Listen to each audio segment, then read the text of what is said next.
Hi, this is Maurice Odhiambo, the African teacher. There seems to be an ongoing mobilization against the Nigerian state, against the Nigerian leadership. And some of us may not like presidents across Africa. But when this mobilization is being done by the United States of America and its allies, then it is worrying, and all African people must pay attention. The propaganda has been built around claims that Christians are being killed in Nigeria, that Christians are being butchered in Nigeria. There is no evidence whatsoever to support that premise. I have done my research, you can do yours. I have not seen an iota of evidence that there is any systematic killing of Christians in that great country called Nigeria. We know Nigeria has its internal problems. We know many people do not like the system. And after the Gen Z's revolution here in Kenya last year, Nigerian Gen Zs also tried to protest on the streets because they do not like the regime, because the regime is not serving them at all. In fact, because Nigeria is really the leader in the ECOWAS region, it is the hegemonic power in the ECOWAS region, just like Kenya is the hegemonic power in the East African Community region. And it is because of the perceived closeness of Nigeria to imperialist powers that made countries like Niger, Burkina Faso leave ECOWAS. So there is a problem. Now, in a separate video, I've talked about the role of the United Arab Emirates, UAE, in the third, what I actually call the third scramble for African resources. You know, the UAE wants to colonize Sudan. The UAE has played a major role in the genocide that is going on in the Sudan. But let's step back a little bit and see what the problem is and why there is this very heavy propaganda against the leadership of Nigeria.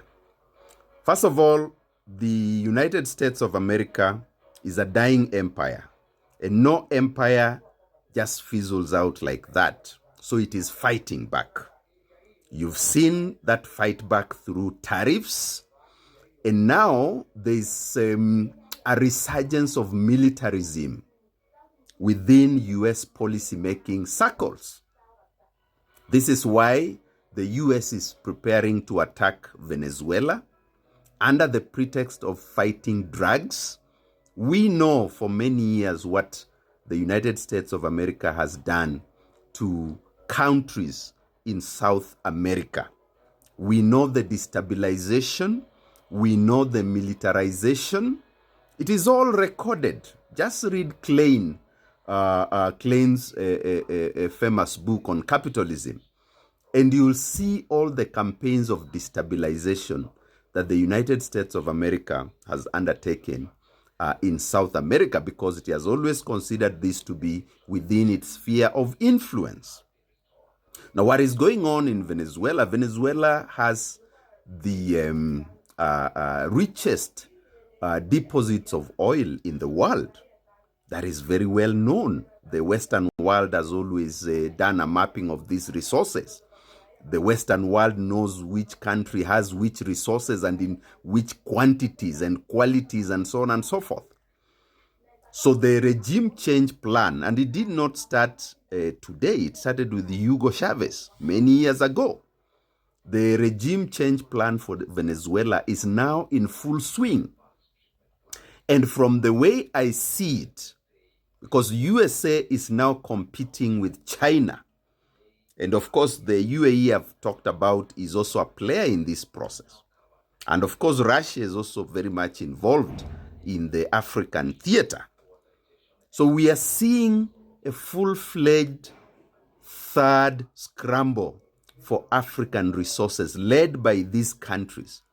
And my take is that these threats against Nigeria, against the people of Nigeria, are part and parcel of that process. Of course, the US has already been involved in the so-called peace plan between Rwanda and the Democratic Republic of Congo, which I've many times said that is fake, because you cannot go to boardrooms in Qatar and Washington, D.C. and package peace as if it is chips and chicken, and then bring it and feed it to the people. The people must be the ones fighting for their own peace. The people must be the ones who are signatories to that peace plan. Without that, there is no peace. Peace must be based on the material conditions of the people. That is what I've been teaching you about as the African teacher. So we must be careful, because I've seen friends who have now taken these messages by the evangelicals, the radical, fundamentalist, stupid evangelicals in the US, who have always been against the liberation of the African people. These are conservative, neo-Nazi elements that can never support the liberation of Africa. So we must act, African people.